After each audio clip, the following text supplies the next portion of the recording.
ঠিক আমাৰ আলোচনাৰ আন এটা গুৰুত্বপূৰ্ণ টপিক অৰ্থনৈতিক বৃত্তি, বিশেষকৈ মানুহৰ আমাৰ স্ক্ৰীনত আমি পাইছোঁ। হিউমেন ইকনমিক অকুপেশ্যনছ চাৰিটা। প্ৰথম কথা প্ৰাথমিক, দ্বিতীয়ক বৃত্তি, তৃতীয়ক বৃত্তি, চতুৰ্থক বৃত্তি। গতিকে এইকেইটা অৰ্থনৈতিক বৃত্তিৰ মূল ভাগ। কাক বোলেতো জনাৰ আগতে ভাগকেইটা কৈ দিছোঁ। প্ৰাথমিক বৃত্তি, দ্বিতীয়ক বৃত্তি, তৃতীয়ক আৰু চতুৰ্থক বৃত্তি। এতিয়া অৰ্থনৈতিক বৃত্তি বুলি কৈ আছোঁ, আচলতে ই কি হয়, কাক কয়, এই সংজ্ঞাটো লিখিবলৈ কেতিয়াবা আহে। অৰ্থনৈতিক বৃত্তিৰ সংজ্ঞা কেনেকৈ দিব পাৰিম আমি? একেবাৰে চিম্পুল কথা, মানুহে যি বৃত্তি বা উৎপাদনক্ষম কাৰ্য কৰে, জীৱন নিৰ্বাহ বা জীৱন ধাৰণ কৰে, তাকে অৰ্থনৈতিক বৃত্তি বোলে। গতিকে জীয়াই থাকিবলৈ মানুহে কাম কাজ কৰে নে নকৰে? কৰে। উদ্দেশ্য কি? উপাৰ্জন কৰিব, টকা লাগে, আৰু সেই টকাৰে প্ৰয়োজনীয় বস্তু কিনিব লাগিব। গতিকে এই ধৰণে যিটো কাম কৰে মানুহে, তাৰ য'ৰ পৰা ইনকম চ'ৰ্চটো আহে, উপাৰ্জনটো হয়, সেইটোক বৃত্তি বুলি কয়। যিকোনো কাম, কাঠৰ কাম, বাঁহৰ কাম, টিচাৰ কৰা, ডক্তৰ কৰা, ইঞ্জিনিয়াৰ কৰা, এভৰিথিং, সকলো সাঙুৰি ল'ব। আৰু সেই যি বৃত্তি বা উৎপাদনক্ষম কাৰ্য কৰি জীৱন নিৰ্বাহ কৰে মানুহে, তাকে অৰ্থনৈতিক বৃত্তি বোলে। গতিকে মুঠ ভাগ আমি কৈছিলোঁৱে, ইয়াৰ চাৰি ভাগ। প্ৰাথমিক, ইংৰাজীত কয় প্ৰাইমেৰী, খেতি বাতি কৰা, সেইটো ধান উৎপাদনৰ কথা আছে। দ্বিতীয়াক ছেকেণ্ডেৰী, উদ্যোগ খণ্ডৰ কথা আছে, আমি পঢ়িম প্ৰতিটো ভাগ। তৃতীয়াক টাৰ্টিয়াৰী, এইবিলাক যোগাযোগ পৰিবহণ ব্যৱস্থাটো আছে। চতুৰ্থক এইটো হ'ল কোটাৰ্নেৰী, এইটো বেংক ব্যৱস্থা, যিটোত অৰ্থনৈতিক লেনদেন হয়, এইটো হ'ল চতুৰ্থক বৃত্তি। আমাৰ পৰীক্ষাৰ অৰ্থনৈতিক বৃত্তি কাক বোলে, ইয়াৰ প্ৰকাৰবিলাক কি কি, এটা এটা উদাহৰণ দিয়া যেতিয়া কম, এই ধৰণে আমি আগবাঢ়ি যাব লাগিব। এতিয়া প্ৰথমতে আমি চাওঁতে ধৰিলে প্ৰাথমিক বৃত্তি বুলি কৈ আছোঁ। কোনবিলাক প্ৰাথমিক বৃত্তিৰ লগত জড়িত দিশ আমি প্ৰথমেই মনত ৰাখিব লাগিব।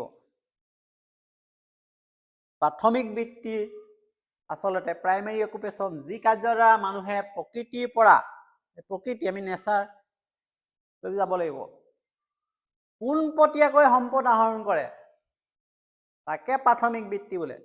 হয়নে? প্ৰকৃতিৰ পৰা মানুহে পোনপটীয়াকৈ সম্পদ আহৰণ কৰাৰ যিবিলাক কাম কাজ, সেইটো তেতিয়াহ'লে প্ৰাথমিক বৃত্তি। প্ৰকৃতিৰ লগত কোনবিলাক পোনপটীয়াকৈ কাম কাজ কৰে মানুহে? আমি জানো খেতি বাতি কৰে, এগ্ৰিকালচাৰ, খনিজ সম্পদ আহৰণ কৰে, মাইনিং। আমাৰ ভূগৰ্ভৰ তলত বহুত সম্পদ আছে আহৰণ কৰাটো। আটাইতকৈ সহজটো ফিচিং, সকলোৱে কৰে, গাঁৱে ভূঞে, নগৰে চহৰে। মাছ মৰা কাৰ্য, লগতে আমাৰ ওচৰে পাজৰে থকা বনজ সম্পদবিলাক আমি আহৰণ কৰোঁ, গছ গছনি, জীৱ জন্তু, বনজ সম্পদে খাম। আৰু পশুপালন, মানুহে ঘৰতে এনিমেল হাজবেণ্ডৰী, কুকুৰা পুহিব পাৰে, গৰু পুহিব পাৰে, জীৱ জন্তু যাৰ সুবিধাজনক, সেই পশুপালন বৃত্তি, গাখীৰৰ কাৰণে গৰু, গাহৰি পুহিব পাৰে, ফাৰ্ম থাকে। দৈনিক মজুৰি, ডেইলি লেবাৰ কৰে মানুহে, যাৰ একো কাম নাই, এতিয়া ঘৰত মাটি বাৰী নাই, একো কৰিব নাই, তেওঁ কি কৰে? ৰাতিপুৱা ওলাই যায়, ডেইলি হাজিৰা কৰে। সেইটো তেওঁৰ জীৱন ধাৰণৰ শৈলী, য'ত তেওঁ নিৰ্ভৰ কৰি পৰিয়ালটো চলায়। গতিকে এইকেইটা কি হ'ব? প্ৰাথমিক বৃত্তি। এই চাৰ্টখন মনত ৰাখিব লাগিব, এইকাৰণেই আমাক MCQত দিয়া হ'ব। তলত দিয়া কাৰ্যসমূহ চিনাক্ত কৰা, কোনটো বৃত্তিত পৰিব, কনফিউজ হৈ যাম আমি। ঢেৰ কাৰ্য দিব, এইটো আচলতে প্ৰাথমিক আছিলে নে দ্বিতীয়ক আছিলে, গোটেই কনচেপ্টটো আমি যদি ভালকে জানি নলওঁ। গতিকে আমাৰ শ্লাইডত যি ধৰণে আছে, সেই ধৰণে আমি পিকচাৰটো মনত ৰাখিব লাগিব, যে এইখন পিকচাৰ আছিলে প্ৰাথমিক বৃত্তিত, সেইকাৰণে এনেকৈ বনোৱা হৈছে, যাতে পৰীক্ষাত মনত পৰিব লাগিব যে আমি ক্লাছত কি কৰি আছিলোঁ, বা আমি পঢ়াৰ সময়ত কোনকেইটা কথা উল্লেখ কৰিছিল? প্ৰশ্ন বেলেগ, দৈনিক মজুৰিটো প্ৰাথমিক বৃত্তি হয়নে? কেনেকে হয় যুক্তি দি? তেতিয়া আমি ক'ব লাগিব হয়। কেনে দৈনিক মজুৰি কৰিবলৈ মানুহজনে নিজে কৰিব লাগিব। পোনে পোনে তেওঁ পোনপটীয়াকৈ নিৰ্ভৰ হৈ থাকে, যাৰ একো কাম নাই। মাছ মৰাটো প্ৰকৃতিৰ পৰা কাম পোনপটীয়াকৈ পায়। মাছটোতো প্ৰকৃতিতে থাকে, পানীত থাকে। সেই তেনেকুৱা ধৰণৰ কথাবিলাক নিজে যুক্তিয়ে বিচাৰ কৰিব লাগিব। কৃষি কাৰ্য প্ৰকৃতিতে কৰিব লাগিব, খেতি বাতি মাটিৰ ওপৰতে কৰিব লাগিব। আৰু পোনপটীয়া কাৰ্য ডাইৰেক্ট আমি পাওঁ। এটা ধান সিঁচিলোঁ, খেতি বাতি আমি সাধাৰণভাৱে কৰি তেনেকে পালোঁ। এই কথাকেইটা বেলেগ ধৰণে কেনেকে প্ৰশ্ন উত্থাপন হ'ব, সেইটো আৰু ভালকে মনত ৰাখিবলগীয়া কথা। এতিয়া আহিলোঁ দ্বিতীয়ক বৃত্তি, ছেকেণ্ডাৰী অকুপেশ্যনছ। এইটো জৰুৰী। যি কাৰ্যৰ দ্বাৰা মানুহে প্ৰকৃতিৰ পৰা সম্পদ আহৰণ কৰিলে, আমি দেখিলোঁ প্ৰাথমিক বৃত্তিৰ দ্বাৰা খেতি বাতি কৰিলে, মাছ মাৰিলে, ডেইলি হাজিৰা কৰিলে, সম্পদ আহৰণ কৰিলে। সেইবিলাক কৰাৰ পিছত বিভিন্ন দ্ৰব্য প্ৰযুক্তিৰ জৰিয়তে বিজ্ঞান প্ৰযুক্তি জ্ঞান ব্যৱহাৰ কৰিলে মানুহৰ মূল্যৱান সম্পদলৈ ৰূপান্তৰিত কৰিলে, তাক দ্বিতীয়ক বৃত্তি বোলে। সেইবিলাক কৰাৰ পিছতহে পালে প্ৰডাকশ্যনটো। এনেই মাটি এডোখৰ পৰি আছে, তাত নিজে নিজে হৈ থাকিব নেকি? ধান হ'ব, আপেল হ'ব, কমলা হ'ব? নহয়। তাত মানুহে কাম কৰিব। কাম কৰাটো প্ৰথমতেই হ'ব প্ৰাথমিক বৃত্তি। তাত যেতিয়া সিঁচিব, বীজ তাৰপৰা ওলাব, তাৰপৰা আহৰণ কৰিব, যেতিয়া ফলটো পাব, সেইটো হ'ল দ্বিতীয়ক বৃত্তি। গতিকে যি কাৰ্যৰ দ্বাৰা মানুহে প্ৰকৃতিৰ পৰা সম্পদ আহৰণ কৰা বিভিন্ন দ্ৰব্য প্ৰযুক্তিৰ জৰিয়তে মানুহৰ মূল্যৱান সম্পদলৈ পৰিৱৰ্তন কৰিব, তাকে ক'ব দ্বিতীয় বৃত্তি। এয়া কেঁচা মাল, মেটেৰিয়েলছ ক'ত ব্যৱহাৰ হয়? শিল্প উৎপাদন প্ৰক্ৰিয়াত। এতিয়া আমাৰ এতিয়া আটা মিল আছে, আটা মিলটো নিজে আটা ওলাই থাকে নেকি? কি দিব লাগিব তাত আটা ওলাবলৈ? আটা কিহৰ পৰা হয়? ঘেঁহুৰ পৰা হয়। ঘেঁহুটো নিজে আহিব নেকি? খেতি বাতি কৰিছিলে, এই খেতি বাতিটো আছিলে প্ৰাথমিক। তাৰপৰা প্ৰডাকশ্যন ওলালে ঘেঁহু, কেঁচা মাল হ'ল। কেঁচা মালটো মেলত দিলে, মেচিনত ওলালে, তাৰপিছত আটা ওলালে। এইটো হ'ল দ্বিতীয়ক বৃত্তি। তেনে প্ৰযুক্তি, টেকন'লজিটো নিৰ্মাণ কাৰ্য চলি আছে। ডাঙৰ ডাঙৰ দলং নিৰ্মাণ, ৰাস্তা নিৰ্মাণ, বিভিন্ন প্ৰয়োজনীয় বস্তুবিলাক নিৰ্মাণ কৰিছে। এখন প্লাষ্টিকৰ চকীখন নিজে আহিলে নেকি? টেকন'লজি ব্যৱহাৰ কৰিলে। মূল্যৱান সামগ্ৰী, প্ৰডাক্ট, পুনৰ নিৰ্মাণ কাৰ্য, কিছুমান বস্তু আকৌ পুনৰ নিৰ্মাণ কৰা হয়। এইবিলাক বিষয়বস্তু তেতিয়াহ'লে দ্বিতীয়ক বৃত্তিত সাঙুৰি লোৱা হ'ব। তেতিয়াহ'লে তৃতীয়ক বৃত্তিক সেইবিলাক কৰাৰ পিছত এনেতো আমি সজাই থ'ব নোৱাৰোঁ বস্তু এটা, মাৰ্কেটত যাব লাগিব। তেতিয়াহে আমাৰ লাভ লোকচানৰ কথা হ'ব, আয় ব্যয়ৰ কথা হ'ব, উৎপাদন উপভোগৰ কথা হ'ব। কেনেকৈ যাবহি?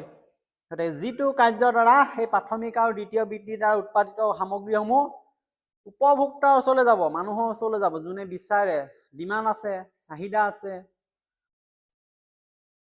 যোগান ছাপ্লাই, এই কথা আমি জানোৱেই। তেওঁলোকৰ ওচৰ পাবগৈ, তাকে তৃতীয়ক বৃত্তি বোলে। কেনেকৈ মানুহৰ ওচৰলৈ লৈ যোৱা হ'ব উপভোক্তাৰ ওচৰলৈ বস্তুবিলাক? পৰিবহণ ব্যৱস্থা লাগিব, যোগাযোগ, ট্ৰেন্সপৰ্ট ছিষ্টেম, যাতায়ত, কমিউনিকেশ্যন। এতিয়া খবৰটো দিব লাগিব যে ইমান বস্তু দিয়া হৈছে, আমুকত ইমান পঠিওৱা হ'ল, ইমান অনা হ'ল। যাতায়ত, পৰিবহণ, বজাৰ, ট্ৰেড এণ্ড কমাৰ্চ, গোটেই নিয়ন্ত্ৰণ কৰিব বজাৰ ব্যৱস্থাই। বস্তু কিনা বেচা, আমদানি ৰপ্তানি, মুদ্ৰাৰ বিনিময় কৰা, গোটেই কথাবিলাক। পাইকাৰী খুচৰা, কোনোবাই হ'লচেলত কিনে, কোনে ৰিটেইলত কিনে, পৰ্যটন, টুৰিজিম, আৰু এইটো এডভাৰটাইজমেণ্ট, টিভি, বিজ্ঞাপন দিয়া।